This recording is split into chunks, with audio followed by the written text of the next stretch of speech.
গোলাঘাটৰ খুমটাই সমষ্টিৰ লেটেকু বস্তিত গছ আৰু ফুল মহোৎসৱ আজিৰ পৰা 4 দিনীয়াকৈ অনুষ্ঠিত হৈছে মহোৎসৱ পৰ্যটন উদ্যোগ গঢ় দিয়াৰ মানসেৰে বিধায়ক মৃণাল শইকীয়াই লৈছে এই বিশেষ পদক্ষেপ এই মহোৎসৱৰ শুভ উদ্বোধন কৰিব মন্ত্ৰী পীযুষ হাজৰিকাই উৎসৱস্থলীত বিভিন্ন বিপণীৰ লগতে অসমৰ বিভিন্ন নাৰ্চাৰীৰ সমাহাৰ ঘটিছে এই ফুল আৰু যি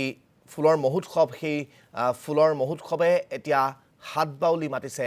ৰাইজক এই ফুলৰ মহোৎসৱৰ যি অপৰূপ দৃশ্য সেই দৃশ্য উপভোগ কৰিবলৈ ৰাইজ যাব বুলি আশাবাদী উদ্যোক্তা বিধায়ক মৃণাল শইকীয়া গছ আৰু ফুল মহোৎসৱ অনুষ্ঠিত হৈছে গোলাঘাটৰ খুমটাই সমষ্টিৰ লেটেকু বস্তিত তাৰে পৰিৱেশ দেখুৱাবলৈ আমি মুস্তাক হুছেইনৰ কাষলৈ আপোনালোকক পোনপটীয়াকৈ লৈ গৈছো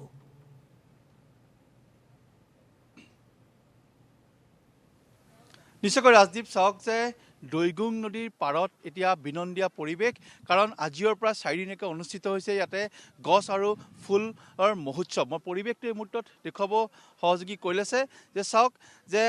লেটেকু বস্তি যি খুমটাই সমষ্টি আছে গোলাঘাট জিলাৰ খুমটাই সমষ্টিৰ অতিকৈ পিছপৰা এই যিটো অঞ্চল দেখিছে এইটো লেটেকু বস্তি আৰু লেটেকু বস্তিত আজিৰ দিনটোত দেখা পোৱা গৈছে যে খুমটাই সমষ্টিৰ বিধায়ক মৃণাল শইকীয়াৰ এক বিশেষ পদক্ষেপ কাৰণ এই স্থানটো তেওঁ পৰ্যটন স্থলীলৈ ৰূপান্তৰিত কৰাৰ কাৰণে এক বিশেষ প্ৰচেষ্টা লৈছে আৰু খুমটাই গছ আৰু ফুল মহোৎসৱৰ যোগেদি আজি খুমটাইবাসীৰ লগতে সমগ্ৰ জিলাবাসীক তেওঁলোকে নতুনকৈ এক চিনাকি কৰিবলৈ তেওঁ যত্ন কৰিছে এক প্ৰয়াস কৰিছে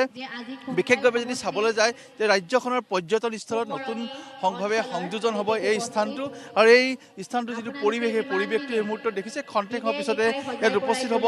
মন্ত্ৰী পীযুষ হাজৰিকা তেখেতে এই যি মহোৎসৱৰ তেওঁ উদ্বোধন কৰিব মই ইয়াতে বিভিন্ন লোক আছে আমি কথা পাতিবলৈ যত্ন কৰিম বিভিন্ন স্থানৰ পৰা লোকসকল আহিছে মোৰ যদি সম্ভৱ হয় বাইদেউ দেখিছোঁ ইয়াতে বহুত ভাল লাগিছে একদম নজনা বহুত বস্তু আমি দেখি পাইছো আজি যিবিলাক আমি এনে দেখি থাকিলেও গম নাপাওঁ নামে তাৰ কি কৰিব পাৰি ডাঙৰ এজোপা গছে এখেতে মোক ক'লে ফাৰ্নিচাৰ বনাব পাৰে বহুত ধুনীয়া ফাৰ্নিচাৰ হয় আনকালেতো গছজোপা দেখিছোঁ তাৰ পৰা কি হয় কি নহয় কেতিয়াও গম পোৱা নাছিলোঁ আজি বহুত ভাল লাগিছে মানে ধন্যবাদ ইয়াৰ পৰা মৃণাল শইকীয়া ছাৰক ইমান ধুনীয়া এটা পৰিৱেশ আমাক দিলে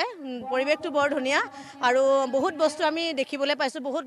গছ গছনি আমি চিনি নাপাওঁ তাত মানে সেইখিনি গছ গছনি চিনি পাইছোঁ বহুত ভাল লাগিছে কেনেকুৱা লাগিছে খুব ভাল লাগিছে দিয়া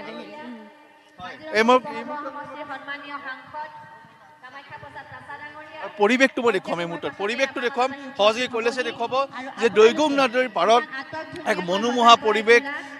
গঢ় লৈছে আৰু সমান্তৰালভাৱে মই দেখুৱাইছোঁ যে বিভিন্ন উদ্ভিদ যিবোৰ উদ্ভিদ শেহতীয়াকৈ দেখা পোৱা গৈছে বহুতে নাজানে সেই উদ্ভিদসমূহ তেওঁ ইয়াতে চেষ্টা কৰিছে যাতে ইয়াতে তেওঁ প্ৰদৰ্শন কৰিবলৈ আৰু মই কৈছোঁ যে খুমটাই গছ আৰু এই ফুল উৎসৱৰ যোগেদি মই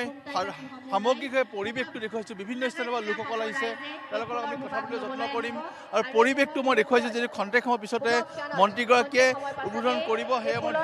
সেই স্থানলৈ যাবলৈ যত্ন কৰিছোঁ আৰু চাওক যে এখন বাঁহৰ দলং এটা নিৰ্মাণ কৰিছে আৰু এই বাঁহৰ দলংখনেদিয়ে এই যি পৰ্যটনস্থলীলৈ আহিব পাৰিব আৰু ইয়াতে দেখা পাইছোঁ যে বিভিন্ন স্থানৰ পৰা লোকসকল আহিছে ইয়াতে বিভিন্ন নাৰ্চাৰী বিপণী ইয়াতে তেওঁলোকে